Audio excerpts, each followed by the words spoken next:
আসন্ন ঈদ উল ফিতরে মুক্তি পেতে যাচ্ছে নায়িকা অপু বিশ্বাস ও শবনম বুবলির দুটি ছবি। অপু অভিনীত রাজনীতি ছবিটির পরিচালনা করেছেন বুলবুল বিশ্বাস, আর বুবলি অভিনীত অহংকার পরিচালনা করেছেন শাহাদাত হোসেন লিটন। দুটি ছবিতেই নায়ক হিসেবে আছেন শাকিব খান। তাই বলাই যায় শাকিবকে নিয়ে অপু ও বুবলি দুজনেই হাজির থাকছেন ঈদে।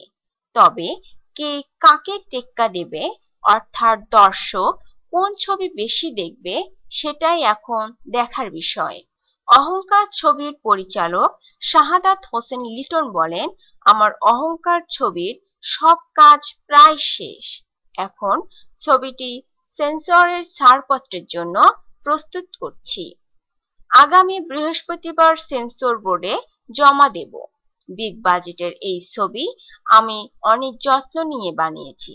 আশা করি দর্শক ছবিটি পছন্দ করবেন। লিটন আরো বলেন, আগামী ঈদের কথা চিন্তা করে কাজ এগিয়ে নিচ্ছি। প্রথমে চিন্তা করেছিলাম আরো পরে ছবিটি মুক্তি দেব, কিন্তু ঈদে শাকিব খানের একটি ছবি মুক্তি পাচ্ছে, বাকিগুলো অনিশ্চিত। আর আমার ছবিটি যেহেতু গল্প নির্ভর ব্যয়বহুল ছবি, তাই ঈদের সময় মুক্তি দিলে প্রযোজক টাকা ফেরত পাবেন। অপু ও বুবলি প্রসঙ্গে লিটন বলেন, অপু বিশ্বাস আমাদের চলচ্চিত্র রানী। ওনার ছবি দর্শক অনেক পছন্দ করে। অনেকদিন পরে তিনি ছবি নিয়ে দর্শকের সামনে হাজির হবেন, এটা আমাদের দেশের দর্শকের জন্য সুখবর।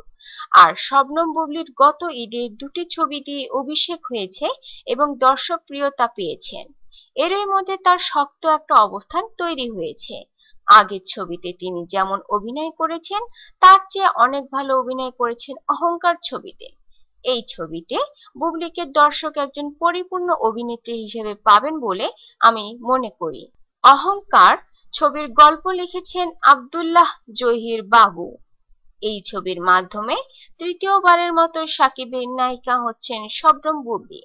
অন্যদিকে রাজনীতি ছবিতে শাকিব খান ও অপু বিশ্বাস ছাড়াও অভিনয় করেছেন আনিসুর রহমান মিলন, আলী রাজ, পীযূষ বন্দ্যোপাধ্যায়, জয়শ্রী কর জয়া প্রমুখ।